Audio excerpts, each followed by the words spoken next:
Patharamattu serial promo റിവ്യൂയിലേക്ക് എല്ലാവർക്കും സ്വാഗതം. അങ്ങനെ നവ്യ പറയുകയാണ്, നിനക്ക് എൻ്റെ അടുത്ത് ഒരു സ്നേഹമില്ല, സ്വന്തം ചേട്ടൻ സ്നേഹിച്ച പെണ്ണിനെ തട്ടിയെടുക്കുക എന്നുള്ള ഒരൊറ്റ ഉദ്ദേശത്തിൽ മാത്രമാണല്ലോ നീ എന്നെ വിവാഹം ചെയ്യിച്ചത്, അല്ലാതെ കൂടാതെ എൻ്റെ സ്വർണവും മോഹിച്ചാണല്ലോ, അല്ലാതെ നിനക്ക് എന്നോട് സ്നേഹമുണ്ടായിട്ടല്ലല്ലോ. നിൻ്റെ സ്വന്തം അമ്മയുടെ അടുത്ത് പോലും നിനക്ക് ഒരു സ്നേഹവും ആത്മാർത്ഥവും ഇല്ല.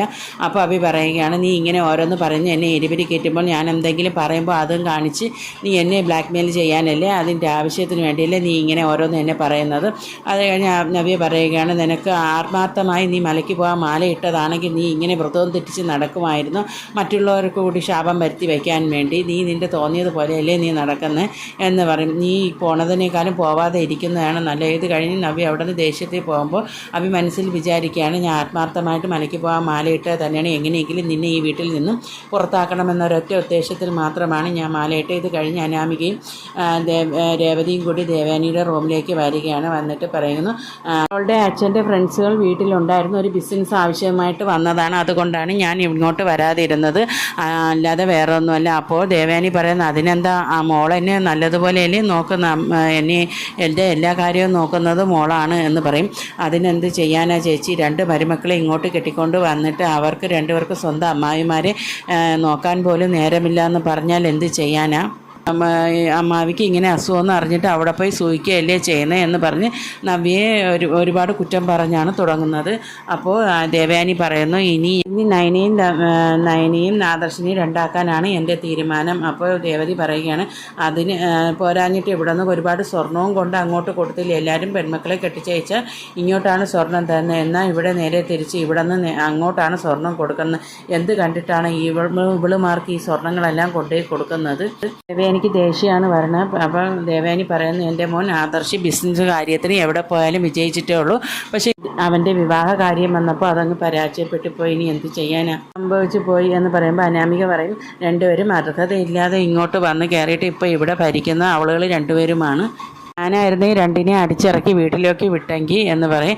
എന്നിട്ട് പറയും, ചേച്ചി എനിക്ക് കുറച്ച് ദിവസം ഇവിടെ നിൽക്കണം എന്നുണ്ടായിരുന്നു, എനിക്ക് പറ്റാഞ്ഞത് കൊണ്ടാണ് എന്ന് പറയാം. അപ്പോൾ ദേവയാനി പറയും, വേണ്ട, അനാമിക മോൾ എന്നെ നല്ലതുപോലെ അന്വേഷിക്കുന്നുണ്ട്, അത് പോരാഞ്ഞിട്ട് അനാമി മോളുടെ അച്ഛൻ അവിടെ ഒറ്റയ്ക്കല്ലേ ഉള്ളൂ, അതുകൊണ്ട് വേണ്ട, നിങ്ങൾ രേവതി പൊയ്ക്കോ എന്ന് പറയുന്നു. അപ്പോൾ ചേച്ചി റെസ്റ്റ് എടുക്കുമെന്ന് പറഞ്ഞിട്ട് അവർ രണ്ടുപേരും റൂമിൽ നിന്ന് പുറത്തിറങ്ങുന്നു. എന്നിട്ട് പറയുകയാണ്, രേവതി അനാമികയോട് പറയുകയാണ്, നീ ദേവയാനിയെ നല്ലതുപോലെ സ്നേഹിക്കണം, അതുപോലെ പോരായിട്ട് അനിയും നല്ലതുപോലെ സ്നേഹിക്കണം, അത് അവൻ എൻ്റെ അടുത്ത് ഒരു സ്നേഹവുമില്ല, അവൻ ഇപ്പോഴും ആ നന്ദുവിൻ്റെ അടുത്തും അവളുമാരുടെ ചേച്ചിമാരുടെ അടുത്തുമാണ് സ്നേഹം, എൻ്റെ അടുത്ത് ഒരു സ്നേഹവുമില്ല എന്നിങ്ങനെ നമ്മളാണ് സ്വർണവും പണവും മോഹിച്ച് വന്നതെന്ന് രേവതി അനാമികയോട് പറയും. എന്നിട്ട് കിട്ടിയത് കുറച്ച് സ്വർണമാണ്, അതിൽ നിന്നും ഒരു മാല അടിച്ചു മാറ്റിയത് കൊണ്ടാണ് അച്ഛൻ ഇപ്പോഴും പിടിച്ചു നിൽക്കുന്നത് എന്ന്, നമ്മളാണ് സ്വർണവും പണവും മോഹിച്ച് വന്ന, എന്നിട്ട് നമുക്കൊന്നും കിട്ടുന്നില്ലല്ലോ, അതുകൊണ്ട് നീ അനിയെ നല്ലതുപോലെ സ്നേഹിക്കണം. അപ്പോൾ അനാമിക പറയുന്നത്, ഇപ്പോഴും അവനക്ക് നന്ദുവിനെ തന്നെയാണ് സ്നേഹം.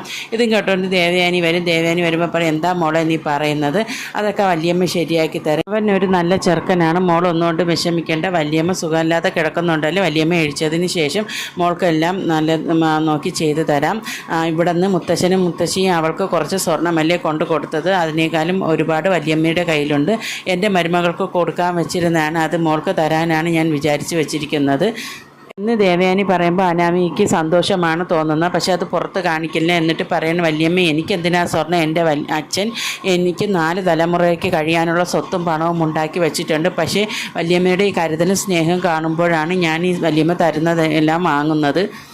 രേവതി മനസ്സിൽ വിചാരിക്കുകയാണ്, നിൻ്റെ അച്ഛൻ അവിടെ കരുതി വെച്ചിട്ടുണ്ട്, കുറേ കടം മാത്രമുണ്ട്.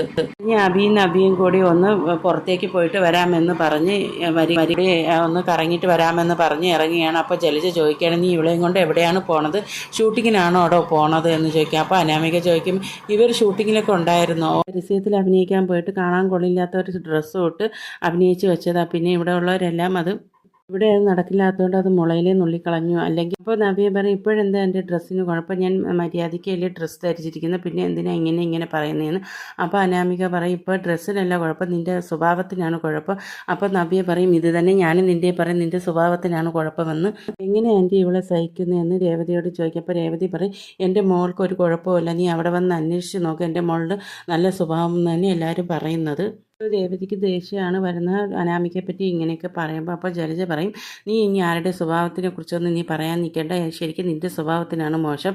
അപ്പോൾ നവ്യ ചോദിക്കും, ആരുടെ സ്വഭാവത്തിനാണ് മോശം? അപ്പോൾ എന്നിട്ട് നവ്യ പാടുകയാണ്, സ്വർണ്ണം ഈ എന്നിങ്ങനെ പറയുമ്പോൾ നിൻ്റെ സ്വഭാവത്തിനൊന്നും കുഴപ്പമില്ല, നിൻ്റെ നാക്കിനാണ് കുഴപ്പം എന്ന് പറയുമ്പോൾ ജലജയുടെ സ്വഭാവം മാറുന്നതുകൊണ്ട് അനാമിക അതിശയിച്ച് നോക്കുകയാണ് ചെയ്യുന്നത് ജലജയെ. നവ്യ പറയണം, അത് ശരി, അപ്പോൾ എൻ്റെ നാക്കിനാണ് കുഴപ്പമല്ലേ, അപ്പോൾ എൻ്റെ നാക്കിന് ഇഷ്ടപ്പെടുന്ന രീതിയിലുള്ള ഫുഡൊക്കെ കഴിച്ചിട്ടേ ഞങ്ങളിന്ന് വരുള്ളൂ, നല്ല ഫുഡൊക്കെ കഴിച്ച് സിനിമയൊക്കെ കണ്ടിട്ടേ വരുള്ളൂ എന്ന്. അപ്പോൾ രേവതി പറയുകയാണ്, മലയ്ക്ക് പോകാൻ മാലയിട്ടിരിക്കുമ്പോൾ ഇങ്ങനെയൊന്ന് ഹോട്ടലിൽ കയറി കഴിച്ചുകൂടാന്ന് പറയുമ്പോൾ നവ്യ, ഞാനല്ലേ കഴിക്കുന്ന, അതുകൊണ്ട് ഒത്തിരി കുഴപ്പമൊന്നും സംഭവിക്കുന്നില്ല എന്ന് പറയും.